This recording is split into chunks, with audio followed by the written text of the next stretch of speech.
Hello जय हिंद दोस्तों। तो कैसे हैं आप सब? आशा करते हैं बहुत ही अच्छे होंगे। तो आज हम आपको दिखाने वाले हैं एसी का टॉप इम्पोर्टेंट क्वेश्चन आंसर जो आप लोग के एग्ज़ाम में आने वाले हैं। तो देख ले सकते हैं आप लोग का ये सिलेबस है, फर्स्ट सेमेस्टर एसी का सिलेबस हिस्ट्री का।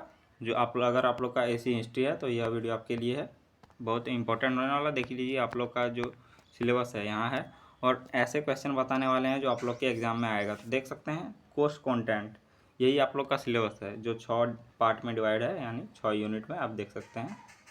ये आप लोग का सिलेबस है जिसमें पढ़ना है पहला त्रिपिटक। त्रिपिटक मतलब क्या होता है?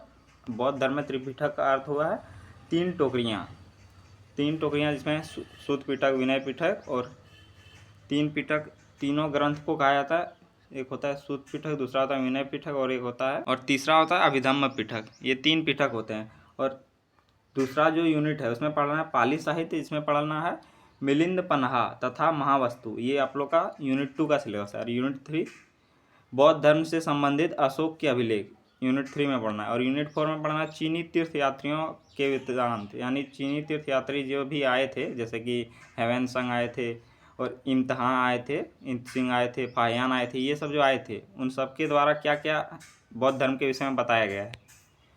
और 5वां पढ़ना है गंधार कला और मथुरा कला, इन सब के विषय में पढ़ना है। और जो 6वां यूनिट है आप लोग का, इसमें पढ़ना है संस्कृत में बौद्ध साहित्य, यानी संस्कृत में बौद्ध साहित्य में क्या क्या लिखा गया है। तो आप लोग देख लीजिए, आप लोग का सिलेबस यही है जो आप यहाँ देख सकते हैं। और चलिए आपको क्वेश्चन कराते हैं, इंपॉर्टेंट क्वेश्चन आंसर। तो चलिए देखिए, आप लोग का पैटर्न आप लोग जानते होंगे। जैसा आप लोग का मेजर का एग्ज़ाम हुआ उसी प्रकार सेम टू सेम पेपर होगा, इसी प्रकार आप लोग का एसी का भी। तो आप लोग जानते होंगे, चलिए बता भी देते हैं। 1 मार्क्स का 5 क्वेश्चन आएगा, 1 मार्क्स का 5 क्वेश्चन। इस प्रकार आप लोग का 5 मार्क्स हो गया। और 5 मार्क्स का आएगा 2 क्वेश्चन, कितना हो गया? 10 हो गया। और आएगा 15 मार्क्स का आएगा 6 क्वेश्चन, लेकिन आप लोग को बनाना कितना है? 4 क्वेश्चन। तो 15 चौक 60 हो गया। 60 और यहाँ 10 70 हो जाएगा, और यहाँ 5 75। इसी प्रकार आप लोग के एग्जाम में 75 मार्क्स का एग्जाम होता है, एक्सटर्नल एग्जाम, जैसा कि आप लोग जानते हैं। तो चलिए कराते हैं आप लोग को VVI क्वेश्चन। जैसा कि 1 मार्क्स का 20 क्वेश्चन लिए हैं, यानी 5 क्वेश्चन आते हैं आप लोग के एग्जाम में। मैं 20 क्वेश्चन कराने वाला हूँ आप लोगों के एग्जाम में। इसमें 3 से 4 क्वेश्चन आराम से आ जाएंगे। तो त्रिपिटक कितने भागों में विभाजित है? तो आप लोग नाम से भी पता कर सकते हैं। तो 3 भागों में।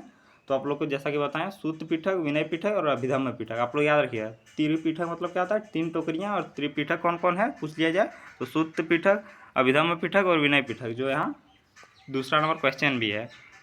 आगे बढ़ते हैं। तीसरा है पाली। पाली भाषा किस धर्म से संबंधित है? तो आप लोग ये क्वेश्चन याद रखिएगा। तो देखिए आप लोग रिलेट कैसे कर लीजिए, पाली, पाली बौद्ध धर्म से। और प्राकृत पूछा जाए तो जैन धर्म से। पाली बौद्ध धर्म, प्राकृत जैन धर्म, याद रखिएगा। ये क्वेश्चन आप लोग के आगे भी काम देगा। मिलिंद पन्हा किसके और किसके बीच का संबंध है, यानी किसके किसके बीच का संबंध है? तो इसका आंसर हो जाएगा राजा मिलिंद और नागसेन के बीच का संवाद। ये भी क्वेश्चन आप लोग के एग्जाम में देखिएगा, हो सकता है पूछ लिया जाए 1 मार्क्स में। 5वां क्वेश्चन है महावस्तु किस संप्रदाय से संबंधित है? तो महावस्तु महासांगिक संप्रदाय से संबंधित है। और 6वां क्वेश्चन, ये क्वेश्चन आप लोग के एग्जाम में आ सकता है, अशोक के अभिलेख किस लिपि में लिखे गए हैं? तो इसका आंसर हो जाएगा ब्राह्मणी और खरष्टी। तो जिसको ब्राह्मणी और खरष्टी लिपि को पढ़ा किसने था? तो जेम्स प्रिंसेप ने पढ़ा था 1815 में। तो आप लोग याद रखिएगा, जेम्स प्रिंसेप। और पढ़ा था कब? 1815 में। तो आप लोग याद रखिएगा। क्वेश्चन नंबर 7 है अशोक के शिलालेखों का मुख्य उद्देश्य क्या था? तो अशोक के शिलालेखों का मुख्य उद्देश्य हो जाएगा धर्म का प्रचार और नैतिक संदेश पहुंचाना या देना। 8वां क्वेश्चन है फाहियान किस देश के यात्री थे? तो फाहियान, हेवेन संग और चीन, तीनों कहाँ के यात्री थे? तो चीन के यात्री थे। हेवेन संग भारत कब आया था? तो हेवेन संग 7वीं शताब्दी में। और किस राजा के समकालीन आया था, यानी किस राजा के दरबार में आया था? तो इसका आंसर हो जाएगा हर्षवर्धन। क्या हो जाएगा? हर्षवर्धन। आप लोग याद रखिएगा। तो आप लोग याद रखिएगा, हर्षवर्धन हो जाएगा। और आगे बढ़ते हैं। क्वेश्चन नंबर 10 है इत्सिंग। इत्सिंग भारत क्यों आया था? तो बौद्ध धर्म को अध्ययन करना। ये क्वेश्चन आप लोग के एग्जाम में आ सकता है। क्वेश्चन नंबर 11 है गांधार कला किससे प्रभावित करता है? तो गांधार कला यूनानी ग्रीक कला को प्रभावित करता है। क्वेश्चन नंबर 12 है मथुरा कला की मुख्य विशेषता क्या है? तो मथुरा कला की मुख्य विशेषता हो जाएगा लाल बलुआ पत्थर और भारतीय शैली। और आप लोग को इम्पोर्टेंट क्वेश्चन VVI जो लॉन्ग क्वेश्चन आंसर 5 मार्क्स और 15 मार्क्स के आते हैं वो सभी क्वेश्चन कराने वाले हैं। और आप लोग को 15 क्वेश्चन दे देंगे ना तो ठीक से आप लोग के एग्जाम में वहीं से क्वेश्चन आएगा। 1-2 क्वेश्चन हो सकता है कुछ अलग पूछ लिया जाए, लेकिन आप लोग का मोस्ट ऑफ क्वेश्चन वही पूछा जाएगा। गंधार कला में बुद्ध की मूर्तियाँ किस शैली में बनी है? तो ग्रीको रोमन शैली में। ये क्वेश्चन आप लोग याद रखिए, हो सकता है ये क्वेश्चन आप लोग के 1 मार्क्स में पूछ लिया जाए। 14 नंबर क्वेश्चन है, ये भी क्वेश्चन आप लोग याद रखिएगा। बुद्ध चरित्र के लेखक कौन है? तो अश्वघोष। और 15 नंबर का क्वेश्चन है, अश्वघोष किस काल के थे? तो कुषाण काल के। आगे बढ़ते हैं, क्वेश्चन नंबर 16 है, सोदरानंद किससे संबंधित ग्रंथ हैं? तो बुद्ध के जीवन और उपदेश से। और 17 नंबर क्वेश्चन है, बौद्ध ग्रंथ इतिहास के लिए क्यों महत्वपूर्ण है? तो बौद्ध ग्रंथ ये सामाजिक, धार्मिक और राजनीतिक जानकारी देते हैं उस काल के, यानी बौद्ध काल के 6ठी या 7वीं शताब्दी के ईसा पूर्व। 18वां क्वेश्चन है, त्रिपिटक किस भाषा में लिखा गया? तो पाली भाषा में। तो जितने भी बौद्ध धर्म के ग्रंथ हैं कौन सी भाषा आप लोग याद रखिएगा? तो पाली भाषा। 19 नंबर क्वेश्चन है, चीनी यात्रियों के विवरण किस प्रकार के स्रोत हैं? तो इसका आंसर है ऐतिहासिक स्रोत। इसका 20वां क्वेश्चन है और आखिरी क्वेश्चन है ऑब्जेक्टिव यानी 1 मार्क्स का क्वेश्चन। तो बौद्ध कला का क्या महत्व है, यानी क्या महत्व हो जाएगा? तो इसका आंसर हो जाएगा सांस्कृतिक और धार्मिक जीवन को समझने में सहायक है। तो बौद्ध कला का महत्व हो जाएगा। देखिए यहाँ से शॉर्ट क्वेश्चन खत्म हो जाते हैं और आप लोग को लॉन्ग क्वेश्चन कराते हैं। देखिए यहाँ से लॉन्ग क्वेश्चन आंसर शुरू होते हैं। ये क्वेश्चन जो पहला क्वेश्चन बता रहे हैं देख लीजिए, आप लोग के एग्जाम में फिक्स है। ये क्वेश्चन नहीं आया तो बोलिएगा, आप लोग एग्जाम दे के निकलिएगा तो बोलिएगा ये क्वेश्चन आप लोग के एग्जाम में फिक्स है आएगा, देख लीजिएगा, बढ़िया से पढ़िए। चलिए बताते हैं आप लोग को आंसर विस्तार रूप में। 400 से 500 शब्द में लिए हैं। तो देखिए 5 मार्क्स में आप लोग मैक्सिमम 1 पेज या 2 पेज लिखेंगे चलेगा, 1 पेज मैक्सिमम 2 पेज। और अगर 15 मार्क्स का क्वेश्चन आया है तो कितना लिखना है? तो 4 पेज लिखना है। कितना? 4 पेज। जैसे कि एक साइड होता है, एक साइड इधर, एक साइड इधर, 2 साइड होता है एक पेज में। तो इसी प्रकार कम से कम कितना लिखना है? 4 पेज लिखना है। कितना? कम से कम। और मैक्सिमम आप 6-7 पेज लिख सकते हैं, तो कम से कम आपको 4 पेज जरूर लिखना है। तो चलिए आप लोग को बताते हैं। तो परिचय त्रिपिटक बौद्ध धर्म का सबसे महत्वपूर्ण और प्राचीन ग्रंथ है, जिसमें भगवान बुद्ध के उपदेशों, नियमों और दार्शनिक विचारों का संकलन मिलता है। यानी त्रिपिटक में बौद्ध धर्म के विषय में जानकारी मिलता है, बौद्ध धर्म के दार्शनिक विचार, नियम, उपदेश, जो भी उपदेश दिए थे उन सब का वर्णन मिलता है। त्रिपिटक का अर्थ क्या है? तो 3 पिटारों का संग्रह। पिटारों यानी टोकरी होता है, जो बौद्ध धर्म के मूल नींव को प्रस्तुत करता है। यानी जो नींव मतलब क्या हो गया? जैसे कि हम लोग घर बनाते हैं तो जो नीचे में पिलर टाई बीम देते हैं उसको क्या कहते हैं? नींव कहते हैं। इसी प्रकार बेस को क्या कह सकते हैं? तो नींव कह सकते हैं। यह ग्रंथ बौद्ध अनुयायियों के लिए मार्गदर्शक के रूप में कार्य करता है। यानी जो ये ग्रंथ हैं त्रिपिटक आप लोग को जो बताएं, विनय पिटक, सूत पिटक, अभिधम्म पिटक, ये तीनों मार्गदर्शक के रूप में कार्य करते हैं और उनके धार्मिक, सामाजिक और तथा नैतिक जीवन को दिशा देते हैं। यानी जो तीनों ग्रंथ बताएं त्रिपिटक, यही क्या देता है? दिशा देता है जीवन जीने के लिए। विनय पिटक में क्या क्या है? चलिए आप लोग याद रखिएगा। विनय पिटक में बौद्ध संघ के अनुशासन से संबंधित नियमों का विस्तृत विवरण मिलता है। यानी जितने भी अनुशासन मतलब क्या होगा? डिसिप्लिन, कैसे डिसिप्लिन में रहना है, क्या क्या कार्य करना है, तो विनय पिटक में इसी का वर्णन मिलता है। इसमें भिक्षुओं और भिक्षुणियों के जीवन को लिए निर्धारित आचार संहिता दी गई, यानी उनके विषय में नियम दिया गया है कि यानी भिक्षुओं को कैसा जीवन यापन करना है और भिक्षुणियों को। इसमें बताया गया है कि संघ में किस प्रकार का व्यवहार करना चाहिए। यानी संघ में किस प्रकार, संघ मतलब क्या होगा? बहुत लोग अगर मिल के रहते हैं तो उसको क्या कहेंगे? संघ। कौन से कार्य उचित हैं और किससे बचना चाहिए, यानी कौन कौन सी क्रियाएं से बचना चाहिए, तो इस सब का वर्णन किसमें मिलता है? तो विनय पिटक। आप लोग याद रखिएगा, यह भाग संघ को व्यवस्थित और अनुशासित करता है। यानी जो विनय पिटक है यह क्या करता है? संघ को व्यवस्थित यानी मैनेज करता है, और अनुशासित मतलब डिसिप्लिन रहता है, बनाए रखने में अत्यंत सहायक था। तो आप लोग विनय पिटक के विषय में आप लोग पॉइंट याद रखिए। 5 मार्क्स के में भी पूछ सकते हैं, तो आप लोग थोड़ा अपने से एड ऑन कर लीजिएगा कुछ शब्द, और इसी के विषय में 5 मार्क्स में हो सकता है विनय पिटक के विषय में 5 मार्क्स का क्वेश्चन पूछ लिया जाए। विनय पिटक का मुख्य उद्देश्य क्या है, विनय पिटक का वर्णन कीजिए, ये 5 मार्क्स में आ सकता है। सूत पिटक भी आ सकता है या अभिधम्म पिटक। तो सूत पिटक में क्या है? सूत पिटक त्रिपिटक का सबसे बड़ा भाग है। यानी त्रिपिटक का अगर पूछ लिया जाए सबसे बड़ा भाग कौन है, तो क्या हो जाएगा? सूत पिटक। जिसमें भगवान बुद्ध के उपदेश, प्रवचन और उनके जीवन से जुड़ी घटनाओं का वर्णन मिलता है। यानी भगवान बुद्ध के जुड़ी घटनाओं का वर्णन कहाँ मिलता है? तो आपको याद रखिए सुत्त पिटक।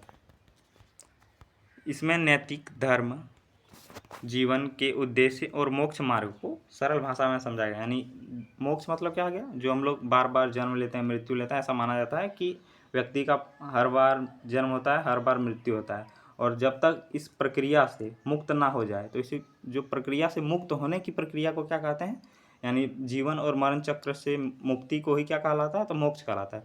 जैसे कि हिंदू धर्म में हम लोग कहते हैं मुक्ति, और जैन धर्म में बौद्ध धर्म में मोक्ष कहा जाता है। तो यह भाग आम जनता के लिए विशेष रूप से उपयोगी है। यानी कैसे आप निर्वाण प्राप्त कर सकते, निर्वाण तो जैन धर्म में था, क्योंकि इसमें दैनिक जीवन, थोड़ा इरेज करने दीजिए, क्योंकि इसमें दैनिक जीवन से संबंधित शिक्षाएं दी गई। यानी अपना जो रोज का दिनचर्या जीते हैं उन सबसे जीवन से संबंधित शिक्षाएं दी गई है। किसमें? तो सूत्र पिटक में आप लोग को समराइज करा देते हैं। बौद्ध यानी भगवान बुद्ध के जीवन की प्रमुख घटनाएं दी गई है, और कैसे मोक्ष प्राप्ति कर सकते हैं ये दिया गया है, और जीवन को कैसे मैनेज किया जाए, जीवन को कैसे मैनेज किया जाए वो तो विनय पिटक में दिया गया था। यानी कैसे चलाना है, कैसे डिसिप्लिन रहना है, तो वो विनय पिटक में है।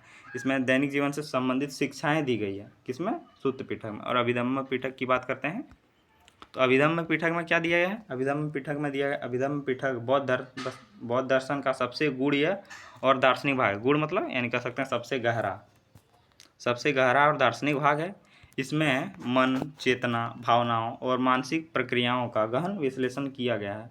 यानी इनमें से किसका वर्णन मिलता है? तो चेतना का मिलेगा, कॉन्सिक्वेंस कहते हैं, कॉन्सिक्वेंस, और इसको भावनाओं यानी फीलिंग्स, मानसिक क्रियाएं यानी मेंटल प्रक्रिया कह सकते हैं, मेंटल एक्टिविटी, गहन विश्लेषण मतलब एकदम डीप मीनिंग कह सकते हैं, गहन एनालाइज यानी डीप एनालाइज मिलेगा। यह भाग बौद्ध विचारधारा के वैज्ञानिक और मनोवैज्ञानिक पहलुओं को प्रस्तुत करता है। यानी वैज्ञानिक जो भी साइंटिफिक टेम्परामेंट है उसको प्रस्तुत करता है, और जो मनोवैज्ञानिक है, जिसमें बौद्ध धर्म की गहराई को समझाया जा सकता है। तो अभिधम्म पिटक में आप लोग याद रखिएगा, इसमें क्या क्या बौद्ध धर्म के ग्रंथ में जो मूल है, सार दिया गया, यानी जीवन में जो क्रियाएं करनी चाहिए, मानसिक, चेतना, मन, इन सबको समझाया गया किसमें? अभिधम्म पिटक में। आप लोग याद रखिएगा, तीनों पिटक बढ़िया से याद रखिएगा, हो सकता है 5 मार्क्स के क्वेश्चन में पूछ लिया जाए। महत्व क्या है? तो तीनों पिटक का यानी त्रिपिटक न केवल धार्मिक दृष्टि से महत्वपूर्ण है, यानी यह केवल धार्मिक दृष्टि से ही महत्वपूर्ण नहीं है, बल्कि यह प्राचीन भारतीय समाज, संस्कृति और विचारधारा का भी प्रतिबिंब प्रस्तुत करता है। प्रतिबिंब मतलब क्या हो गया? यानी प्रतिबिंब मतलब हो गया चेहरा को प्रस्तुत करना है, यानी परछाई को प्रस्तुत करता है, यानी उस काल की जीवन को दर्शाता है, बताता है। इससे हमें उस समय की सामाजिक जीवन, शिक्षा प्रणाली और नैतिक मूल्यों की जानकारी मिलती है, तीनों पिटक से त्रिपिटक। इसलिए त्रिपिटक इतिहास और धर्म दोनों के अध्ययन के लिए अत्यंत महत्वपूर्ण या उपयोगी ग्रंथ है, कह सकते हैं। तो इसी प्रकार आप लोग को पॉइंट वाइज आंसर लिखना है 15 मार्क्स में। दूसरा क्वेश्चन है, ये क्वेश्चन पढ़ लीजिएगा, थोड़ा जल्दी क्वेश्चन करा देते हैं क्योंकि ये क्वेश्चन उतना वीवीआई है ही नहीं। तो चलिए देखिए, मिलिंद पन्हा ग्रंथ को ऐतिहासिक महत्व स्पष्ट करें। तो मिलिंद पन्हा बौद्ध साहित्य का एक अत्यंत महत्वपूर्ण ग्रंथ है, जिसमें यूनानी राजा मिलिंद, जिसको उपनाम क्या था? मेनेंडर, और बौद्ध भिक्षु नागासेन के बीच संवाद का वर्णन मिलता है। ये आप लोग को शॉर्ट क्वेश्चन में भी कराए थे। यह ग्रंथ प्रश्नोत्तर शैली में लिखा गया है, जो इसे अन्य ग्रंथों से अलग और विशेष बनाता है। तो देखिए, संवाद शैली की विशेषता क्या है, यानी क्या क्या विशेष है इसमें। तो इस ग्रंथ में राजा मिलिंद जटिल और गूढ़ प्रश्न पूछता है, यानी बहुत जटिल प्रश्न, कॉम्प्लेक्स प्रश्न पूछता है, जिनका उत्तर नागसेन सरल और तार्किक ढंग से देते हैं। तो नागसेन आप लोग जानते होंगे, नागसेन बौद्ध धर्म का प्रसिद्ध दार्शनिक माना जाता है। उसने क्या, राजा मिलिंद का जो भी जटिल प्रश्न पूछा जा रहा था उसका जवाब एकदम सरल और तार्किक ढंग से दिया है। यह शैली पाठकों को कठिन विषयों को आसानी में समझाने से मदद करती है, यानी बहुत कह सकते हैं कॉम्प्लेक्स टॉपिक बहुत आसान वे में डिलीवर कर देता है। दार्शनिक महत्व, यानी दर्शन मतलब क्या होता है? जीवन को आप जान जाएं, दर्शन आप लोग जानते होंगे। तो दर्शन मतलब क्या होता है? यानी जीवन आपको दर्शन हो जाए कि जीवन क्या चल रहा है, क्या होगा, मोक्ष क्या है, मुक्ति क्या है, क्यों जी रहे हैं जीवन, जीवन का उद्देश्य क्या है, जीवन में दुख क्यों है, ये सब जानना ही क्या कहलाता है, दर्शन कहलाता है। मिलिंद पन्हा में आत्मा, कर्म, पुनर्जन्म, निर्वाण जैसे महत्वपूर्ण दार्शनिक विषयों पर चर्चा की गई। यानी इनमें से आत्मा, कर्म, पुनर्जन्म, निर्वाण जैसे महत्वपूर्ण मुद्दों पर दार्शनिक विषयों की चर्चा की गई। यह ग्रंथ बौद्ध दर्शन की गहराई और तार्किकता को दर्शाता है। तो आप ये पॉइंट भी याद रखिएगा। आगे बढ़ते हैं। और ऐतिहासिक महत्व क्या है, यानी इतिहास के विषय से क्या इसका महत्व है। तो यह ग्रंथ भारत और यूनानी संस्कृति के बीच संबंधों को दर्शाता है। यानी आप लोग जैसा कि बताएं, मिलिंद जो राजा था वो यूनानी का राजा था, यूनान का। इससे यह स्पष्ट होता है कि उस समय विदेशी शासक भी भारतीय धर्म और दर्शन में रुचि रखते थे। तो समझ सकते हैं, यानी यूनानी राजा भी भारतीय दर्शन को, हो सकता है अनेक राजा भी पढ़ते होंगे, जिसका इसका ही केवल स्रोत है, तो केवल हम इसी के विषय में जान सकते हैं। तो सांस्कृतिक समन्वय, यानी सांस्कृतिक समन्वय क्या है। तो मिलिंद पन्हा से यह पता चलता है कि विभिन्न संस्कृतियों के बीच विचारों का आदान प्रदान हो रहा है। यानी जैसे हम चलिए इसी टॉपिक से आप लोग को समझाते हैं। जैसे कि यहाँ का विचार हो सकता है यूनान में कोई अलग धर्म होगा, यहाँ जैसे कि यहाँ बौद्ध धर्म पनप रहा था और साथ ही जैन धर्म पनप रहा था। ये सब धर्म की शिक्षा अनेक, यानी यूनान देश भी लेते थे। हो सकता है यूनान देश की भी जो भी शिक्षा थी, वहाँ की धार्मिक ग्रंथ थे, जो भी धर्म की शिक्षा थी, भारत के लोग भी लेते होंगे, शिक्षा को ग्रहण करते होंगे। तो हो सकता है यही पॉइंट बताया गया है इस पॉइंट में। मिलिंद पन्हा से यह पता चलता है कि विभिन्न संस्कृतियों के बीच विचारों का आदान प्रदान हो रहा था, जिससे सांस्कृतिक समन्वय को बढ़ावा मिला। सामान्य मतलब क्या था, यानी इक्विवेलेंट, यानी दोनों बराबर कह सकते हैं। यह ग्रंथ महत्व इसका क्या है, यह ग्रंथ न केवल धार्मिक दृष्टि से महत्वपूर्ण है, यानी यह पॉइंट आप लोग को इसमें भी लिखना है, बल्कि यह ऐतिहासिक और सांस्कृतिक अध्ययन के लिए भी एक मूल्यवान स्रोत है। यानी इतिहास को भी जानना है तो भी यह एक महत्वपूर्ण स्रोत है। और तीसरा प्रश्न है, ये प्रश्न भी आपके लिए VVI है, हो सकता है आप लोग के एग्जाम में पूछ लिया जाए। तो अशोक के अभिलेखों के इतिहास के ऐतिहासिक महत्व स्पष्ट कीजिए। यानी अशोक के जो भी अभिलेख थे, अभिलेख आप लोग जानते होंगे, अशोक क्या करते थे, बौद्ध धर्म को प्रचार करने के लिए अभिलेख लिखवाते थे। तो उसी को ऐतिहासिक महत्व स्पष्ट करना है। तो ये क्वेश्चन आप लोग के एग्जाम में पूछा जा सकता है। तो देखिए, परिचय में आप लोग को क्या लिखना है, यानी इंट्रो।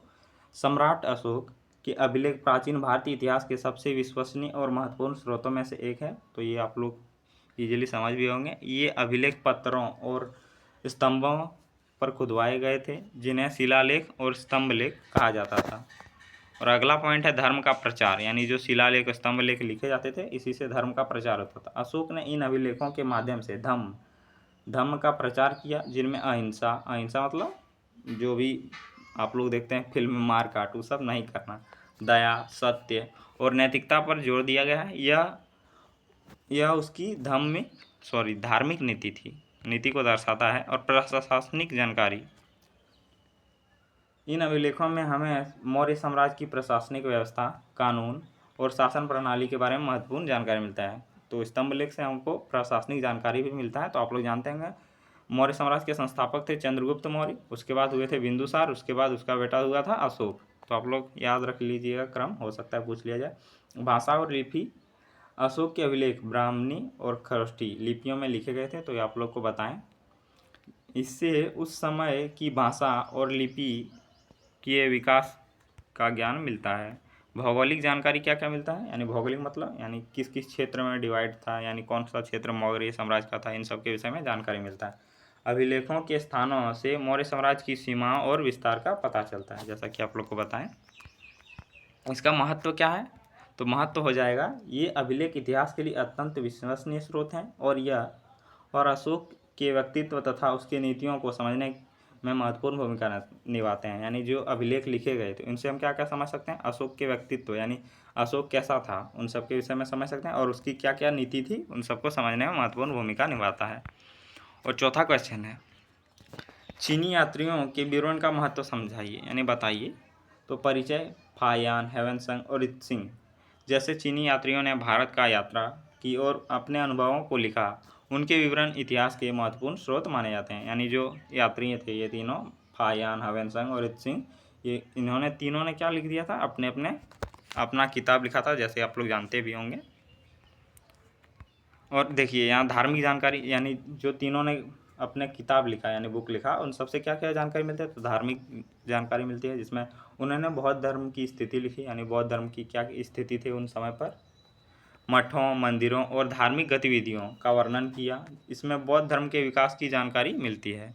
तो सामाजिक जीवन के विषय में जानकारी मिलती है। इन यात्रियों ने भारतीय समाज, रीति रिवाज, परंपराओं और लोगों के दैनिक जीवन को विस्तृत वर्णन किया। शिक्षा प्रणाली, हेवन संघ ने नालंदा विश्वविद्यालय और अन्य शिक्षा केंद्रों का विस्तृत वर्णन किया है, जिसमें उस समय की शिक्षा व्यवस्था का ज्ञान होता है। तो आप लोग जानते हैं हेवन संघ जो था, हेवन संघ ने नालंदा विश्वविद्यालय में शिक्षा यानी पढ़ा था और बाद में शिक्षा भी दिया था, यानी नालंदा विश्वविद्यालय में पढ़ कर और वहीं फिर शिक्षा देने लगे, यानी पहले स्टूडेंट रहा और फिर टीचर बन गया। राजनीतिक स्थिति, तो राजनीतिक स्थिति के विषय में भी जानकारी मिलती है हमें। इन यात्रियों ने उस समय के शासकों और शासन व्यवस्था के बारे में भी जानकारी दी। महत्व क्या हो जाएगा इसका, इन विवरणों में हमें प्राचीन भारत की समग्र स्थिति का ज्ञान मिलता है और ये इतिहास के अत्यंत विश्वसनीय स्रोत माने जाते हैं। तो इसी प्रकार आप लोग को लिख देना है। और 5वां क्वेश्चन, गंधार और मथुरा कला, तो आप लोग देख लीजिए, इसका PDF आपको प्रोवाइड कर देंगे, टेलीग्राम पर मिल जाएगा, कमेंट में पिन रहेगा टेलीग्राम का लिंक, वहाँ से आप टेलीग्राम में जुड़ जाइएगा, वहीं आप लोग को PDF मिल जाएगा। तो ये PDF आप लोग को प्रोवाइड कर देंगे।